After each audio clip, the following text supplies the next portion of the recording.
চৈতন্য মঠে পুজো দিয়ে ভোটের প্রচার শুরু করলেন হিঙ্গলগঞ্জের বিজেপি প্রার্থী রেখা পাত্র। তিনি একসময় সন্দেশখালীর প্রতিবাদী মুখ হিসেবে পরিচিত।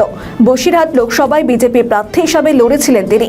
খোদ প্রধানমন্ত্রীর মুখে তার নাম শোনা গিয়েছিল একাধিকবার। প্রধানমন্ত্রীর সঙ্গে তিনি ফোনেও বাক্যলাপ করেন এবং সেই রেখা পাত্রকে এবার হিঙ্গলগঞ্জের বিজেপি প্রার্থী করেছে দল। আজ দলীয় কর্মী সমর্থকদের নিয়ে হিঙ্গলগঞ্জের ঘোষপাড়া চৈতন্য মঠে পুজো দিয়ে তিনি ভোটের প্রচার শুরু করলেন। দেখুন, হিঙ্গলগঞ্জবাসী এটা আমার অপরিচিত হিঙ্গলগঞ্জ নয়, আর হিঙ্গলগঞ্জের বাসীরাও আমার অপরিচিত নয়। সবাই আমার কাছে খুব প্রিয়, খুব ভালোবাসার একটা মানুষ সবাই।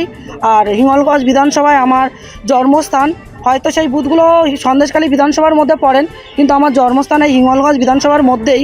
তাই এই বিধানসভাটাও আমার কাছে অপরিচিত নয়। আমি এই হিঙ্গলগঞ্জবাসীর জন্য আমি আমার জীবন দিয়ে আমি লড়াই করব এবং ওনাদের সাপোর্টের জন্য, ওনাদের সুরক্ষার জন্য আমি সবসময় ওনাদের পাশে আছি। এবং যে দল এই ভারতীয় জনতা পার্টি আমাকে এই হিঙ্গলগঞ্জে আরও একবার সুযোগ দিয়েছেন লড়াই করার, এবং আমরা লড়াই করব এবং আমাদের যে সমস্যাগুলো আছে এই হিঙ্গলগঞ্জবাসীর প্রত্যেকটা সমস্যা আমরা তুলে ধরব। আর আগামী দিনে আমাদের যারা সরকারের যে প্রকল্পগুলো আছে, আমরা সেই প্রকল্পগুলো একে একে আমরা হিঙ্গলগঞ্জবাসীকে দিয়ে আমরা সফলতা নিয়ে আসবো। মানুষের কাছে আমাদের জায়গা তৈরি করব, যাতে মানুষ আমাদেরকে না ভুল বোঝেন। যে দল এখন বর্তমান যে তৃণমূল দল ভুল বুঝাচ্ছেন মানুষকে, সেই ভুল বোঝাবুঝি যেন অবিলম্বে শেষ হয়ে যান, সেই চেষ্টা আমি করব এবং হিঙ্গলগঞ্জবাসীর সাথে আমি হাতে হাত রেখে লড়াই করব। দিদি, নাম ঘোষণা মাত্রই তৃণমূল আপনাকে বলছে তো আমি দিয়ে দিয়েছি। আমি একে হচ্ছে আমি বহিরাগত নই, আমি এই হিঙ্গলগঞ্জের বিধানসভারই মেয়ে। হয়তো সেই বুথগুলো কেটে গেছে সন্দেশখালী বিধানসভার মধ্যে, কিন্তু আমি হিঙ্গলগঞ্জ আমার পরিচিত বিধানসভা। আর যারা বলছে আমাকে বহিরাগত, আমি বলবো এই রাজ্যের মুখ্যমন্ত্রীও বহিরাগত। তাকে যদি আমরা নির্বাচনে যদি ভোট দিয়ে জিতাতে পারি, তাহলে আমাকে কেন হিঙ্গলগঞ্জবাসী চাইবে না?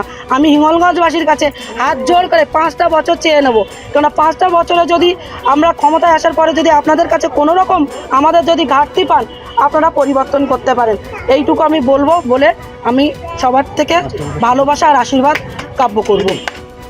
আমাদের ভিডিও ভালো লাগলে লাইক ও শেয়ার করুন। কমেন্ট সেকশনে আপনাদের মতামত জানান। আরও ভিডিও পেতে আমাদের চ্যানেলটিকে সাবস্ক্রাইব করুন এবং প্রতি মুহূর্তে খবরের আপডেট পেতে প্রেস করুন বেল আইকন।